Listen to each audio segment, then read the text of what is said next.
Salut! Today we're gonna look at 10 amazing animals that live here in the rainforest of Borneo. Let's get on. First of all, there is the horned frog. Horned frog is a very special frog, as you see here in the picture.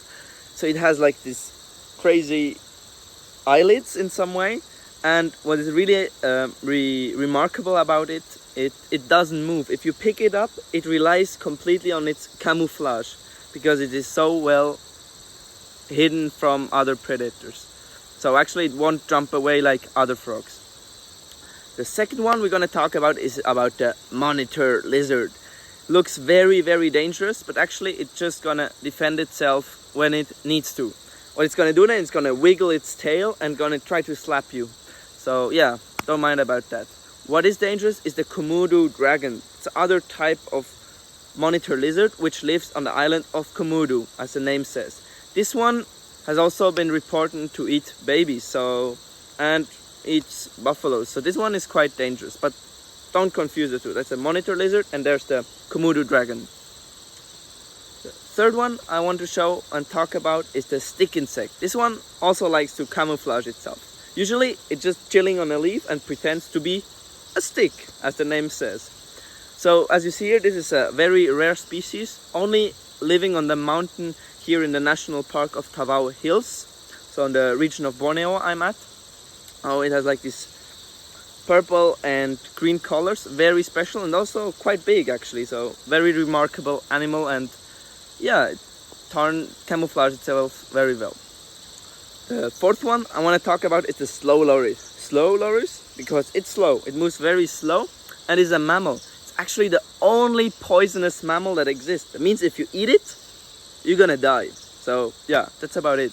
And what it likes to do is climb up the tree, and then it bites into the tree and drinks the liquid of the tree. So that's quite remarkable of it. The fifth one I want to talk about is the sun bear. Sun bears love honey and termites. And where do we find them? In the trees, right? So at the tree bark, it's gonna, with its huge claws, it's gonna destroy the tree bark, and it's gonna get to the honey and termites. Oh, that's quite remarkable of it.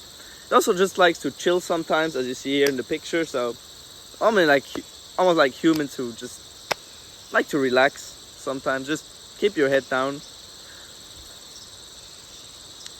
The sixth one, which is really remarkable because it completely correlates with the sun bear. So the sun bear is gonna make these holes in the tree, and usually also quite in the top, because the honey it's taking, the honeybees are usually quite in the top. So by destroying the bark, it's making a hole, and this hole can be used for the hornbills to nest. So the hornbills will fly into and make their nest there. What is very remarkable about the hornbill is their ecological impact. So what they do is eat the fruits. They eat figs. So they eat the figs and then they fly all over the jungle and they shit them out. And by shitting them out, it's like seeds. Also seeds with fertilizer. So these seeds will very likely grow, and there's going to be a new fig tree in another environment. A very smart way of developing of ecological impact. Another important fact about hornbills is that they only have one partner. They have one partner, and if this partner dies, they stay alone for the rest of their life. So they're really in a monogamous relationship. The seventh one I want to talk about is the pangolin. And pangolin is a species that is almost extinct because of trade. So there's many hunters, we call them poacher here, who hunt pangolins because they're very easy to capture. Because their defense mechanism is just to roll in like a ball, and then you can just carry them like a backpack.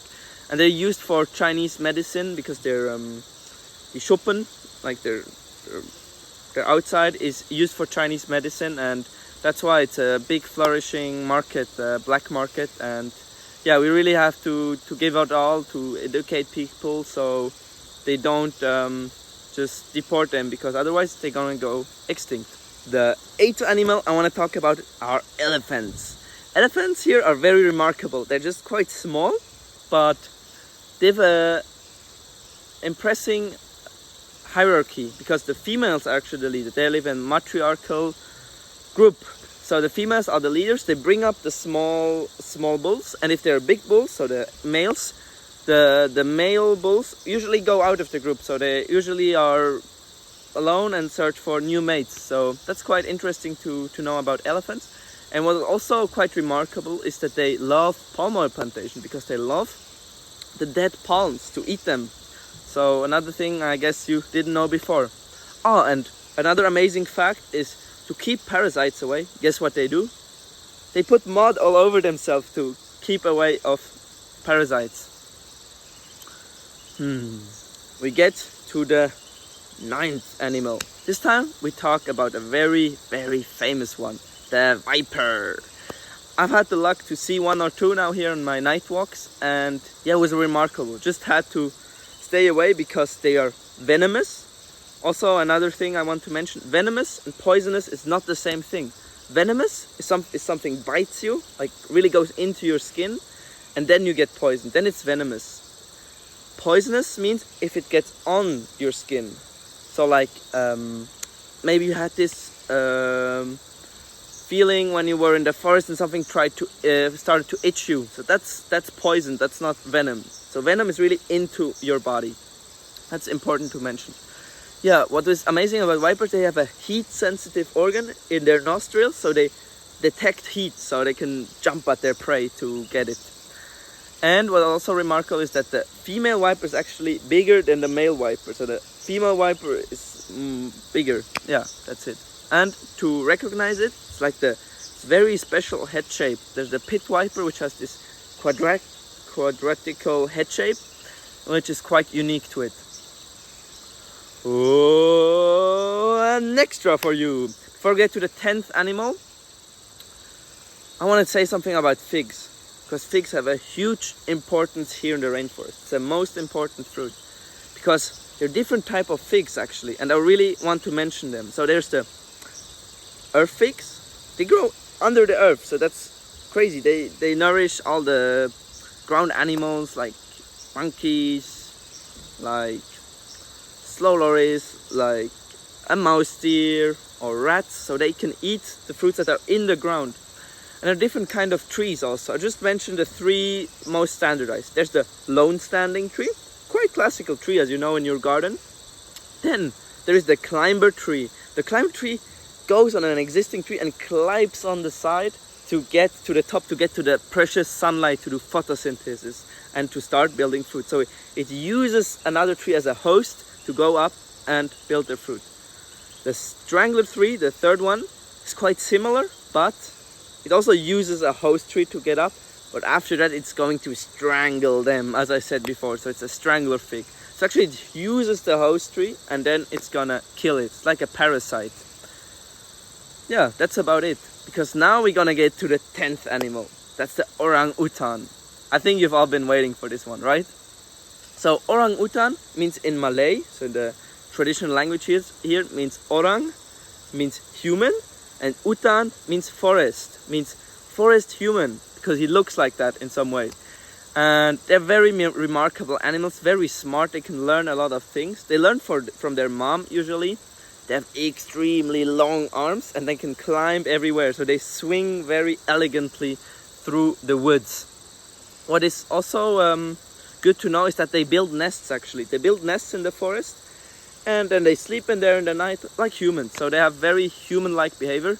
They even use tools to time. So very similar to us when we're hunter and gatherers. I think that really puts them. I think that really is good for the orangutan is that they can eat fig fruits which are not ripe yet. That's a huge advantage for them, because they can eat the fruits before all the other animals come to them. So they have a good chance to survive. Thank you so much for watching. Which is your favorite animal you just heard from me talking about? Please comment down below which one was your favorite animals from this series. Thank you for watching.